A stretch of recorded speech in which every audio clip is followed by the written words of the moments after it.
Hey everybody. Okay, this is a 12-year-old female spayed dog that presented to its general practitioner for a 6-month history of coughing. It has a heart murmur. This 3-view study was sent to me, and I interpreted it.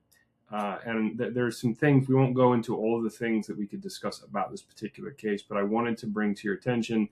I submitted the report, and the referring veterinarian reached out because they thought that perhaps we had missed something. And so I wanted to just walk you through their concern and then give you the idea, walk you through the process of how I rationalized or backed off the presence of pathology. So the concern was in the caudodorsal lung on the right lateral view.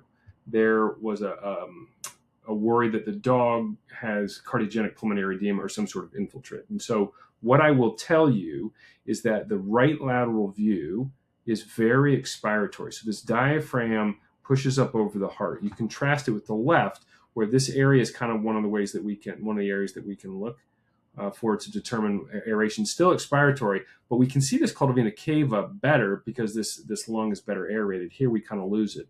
So when the dog breathes in on the left lateral view, or conversely breathes out on the right lateral view, that offers transfer of air. Air is black, it's more radiolucent. And so when on the left lateral view you inspire, you pull in more black air, that blackness or radiolucency offers good contrast with any potential opaque lung pathology, such as edema.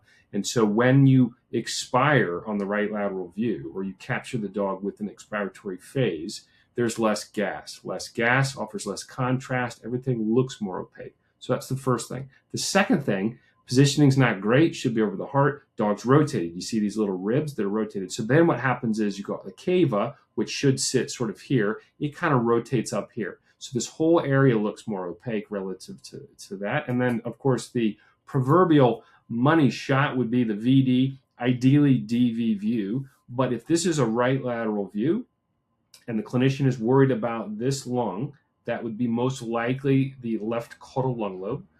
On the left caudal lung lobe area, I think the dog has a bronchial pattern, but there is no alveolar pattern. So this is a great example of where technique can sort of fool you. The bronchial pattern, it could be real. I was taught, and it's been my experience through and through, the bronchial patterns are like assholes. Everybody's got one. But the big take home is that this dog does not have cardiogenic edema, does not have embolic pneumonia, does not have any non-cardiogenic edema or atypical distribution of pneumonia or anything like that. So the other thing that you will notice too is that the radiograph is markedly contrast. So the software acquisition is really making this pop, the blacks and the whites and the contrast. So that's going to accentuate the bronchial pattern as well. But anyway, food for thought, chill out. But it's a good case nonetheless. All right, cheers.